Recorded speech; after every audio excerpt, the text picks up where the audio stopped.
Last time we saw how to navigate through layers, but today we will dig deeper into the types of information and seeing the data we put on the map. Just so that there are no distractions, we'll turn off the water depth and scroll to the bottom of the layers in Base Map. The default is the clean terrain map, where we can use the drop-down to see that we can utilize a satellite image, topographic image, or street map. Let's choose the satellite image, and just above it we will turn on Boundaries and Places.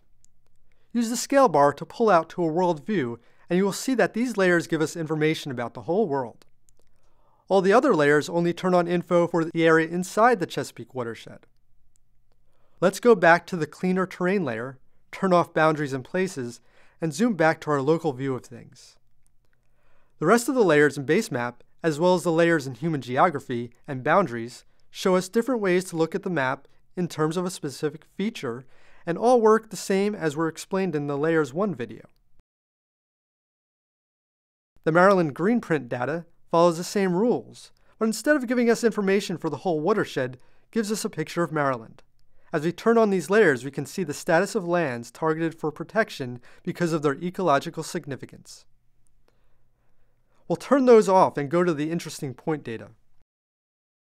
Under Chesapeake history, we can learn about John Smith's adventures in the Chesapeake, as well as the significant places in the bay.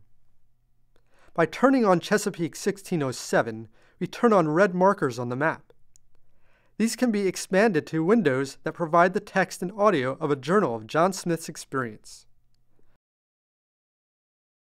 Under Chesapeake Now, the orange markers also provide links to audio and text. And some offer pictures of places of significance, which we can click to enlarge. There is other layer information that comes from observations that we can see at the top. We'll zoom out a bit to see the region again and see what students have monitored in the Chesapeake. When we select Student Observations, symbols show up. The first thing you will notice is that there are plus signs on some of them. This means there are multiple observations at these locations. We'll click one with a single observation.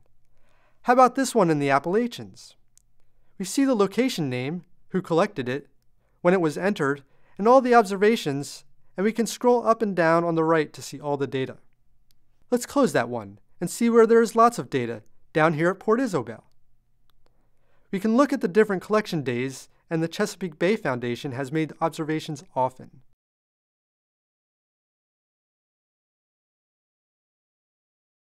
Let's close that one. It must be a great place if they keep coming back to it, and they might have some pictures, and we'll click on student photos. It gets cluttered with all this information on the screen, so we'll turn off our observations and see what they have. We click on the camera and see. The picture is a bit small, so click to enlarge,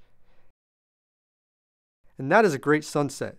We know this from the description, and we have all the data about the picture, even the latitude and longitude, so you could go find the location yourself.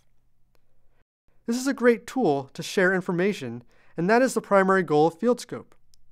We probably can't visit all these places, but we can share our places and learn from others.